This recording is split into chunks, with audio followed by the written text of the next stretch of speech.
LA Times owner says the outlet made a mistake endorsing Marxist mayor Karen Bass. Duh, she's a Marxist.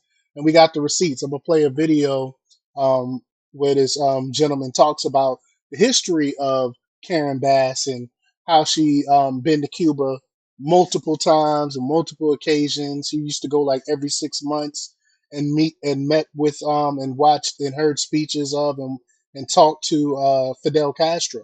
So she's terrible. Marxism. This is what Marxist socialism gets you. It looks like L.A. What's going on? A literal dumpster fire. Um, so we're gonna talk about it. We're gonna play the clip from the owner of the L.A. Times, and we're gonna play the receipts to talk to show that she's a Marxist socialist. But before we get started, go ahead and hit that like button, share this out so we can get this information out there. Subscribe if you're not already a subscriber, and hit that alarm bell so you know when I'm putting out new stuff. Also, check out my link tree in the description. It has a link to my Patreon. That's where I talk about things that I can't talk about here. There's also a link to my Instagram and my X account, so follow me there as well.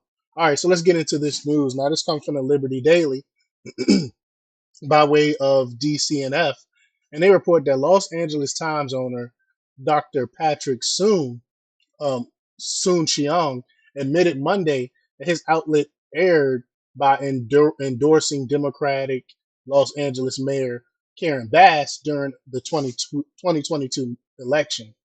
The Los Angeles Times backed Bass in May 2022, and she won the November election that year against real estate developer and former Republican Rick Caruso.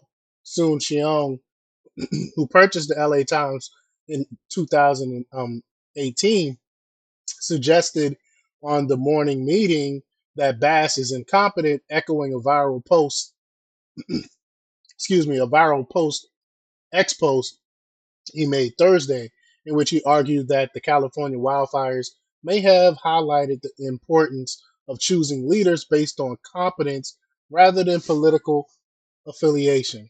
Well, welcome to the clubs, Soon Sion. You finally understand what we've been saying for years. You can't vote on color. You can't vote on party affiliation. You got to vote on the person, on the ideals. Does this person represent what you represent? Why would anyone in their right mind in the United States, in America, vote for a open Marxist? But let's play this clip here, and then we'll talk more about her ties to Marxist socialism. First of all, we'll accept some blame, right? So at the LA Times, we endorse Karen Bass. I think right now in front, that's a mistake, and we admit that. So I thought it was very important early on for me to come out.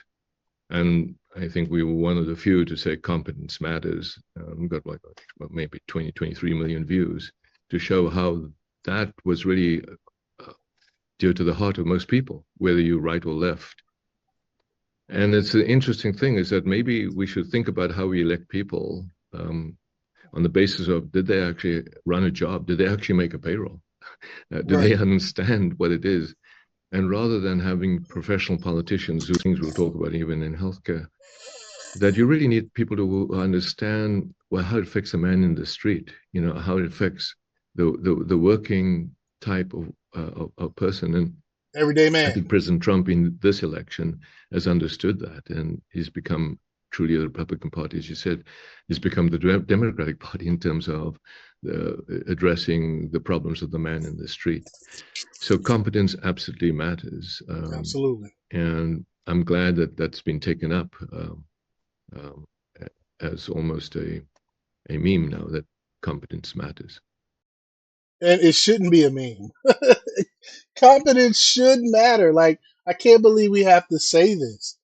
But Bass said at the beginning of her mayoral campaign in 2021 that she would not travel overseas while in office. That didn't last long, right? But she traveled to Ghana to attend the inauguration of Ghanaian President John Dramani Mahama as flames and high winds devastated Los Angeles. Californians have become enraged by Bass's travel during the fires, which have thus far caused at least 24 deaths and the destruction of an estimated 12,000 homes, businesses, and schools. Bass appeared to stare blankly at a wall and stared silent as Sky News reporter David Blevins questioned her about whether she owes her constituents an apology for being absent as the wildfires commenced. And I'm not going to play that clip. I played it in the previous video. The Los Angeles Times did not endorse a 2024 presidential candidate for the first time in 2 decades at the direction of Soon-Shiong, according to Semaphore. And I did a video on that when that happened as well. But let's get to this clip here of this gentleman. I think he's an African brother talking about the history of bass. And I posted this on my Instagram yesterday, so check me out on Instagram. Follow me there. Follow me on X. I post things there from time to time. But let me refresh this, and we'll play this with the audio. Here we go. 1983. Oh gosh, sorry, y'all. The audio went out. Hold on, sorry. 1983. Remember this date, but first, let me introduce you to Karen Bass. Back in the 1970s, community activist Karen Bass went on at least 15 trips to Cuba, many with a group known as the Venceremos Brigade, a Marxist group started by the Castro regime to subvert American interests, weaken democracies, and spread communism around the world. Founded in 1969, the Venceremos Brigade organized trips to Cuba every year for half a century. They attracted the most radicalized and delusional segments of the American left, including overtly Maoist and pro-Soviet communist groups. In fact, a Los Angeles police investigator who infiltrated the group testified to Congress saying that to be a member of the brigade, you had to be confirmed as a Marxist-Leninist, as a brigadista, and then moving up the ranks to organizer for the. So to be there, be part of that organization that she was a member of, you have to be a Marxist Leninist or a Marxist socialist to be a part of this organization. And she is a part of this organization.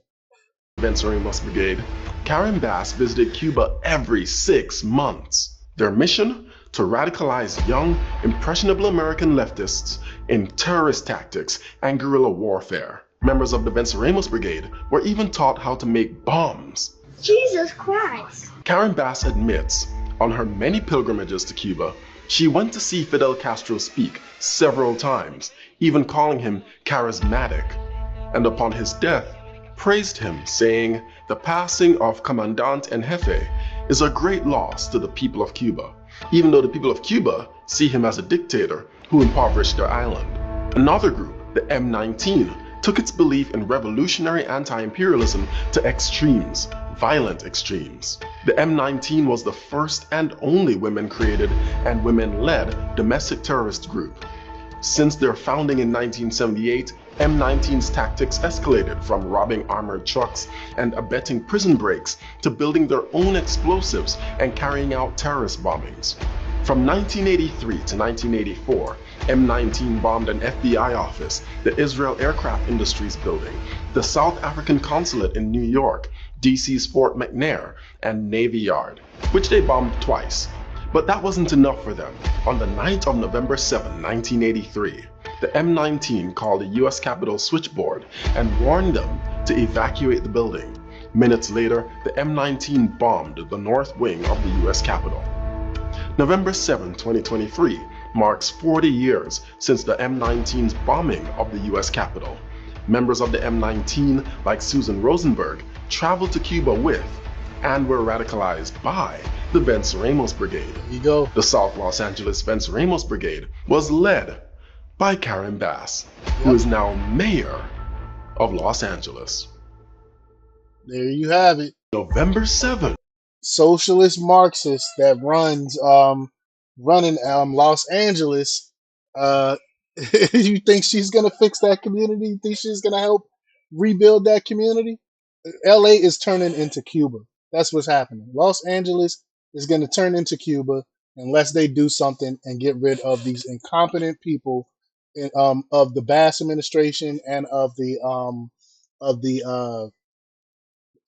Gavin Newsom administration. But I said I posted this yesterday. I posted this 4 hours ago. Sorry about that. But y'all let me know what y'all think about this. Leave your comments down below. Like, share, and subscribe, and check out jjthepsychotherapist.com for the latest in news. Until next time, peace.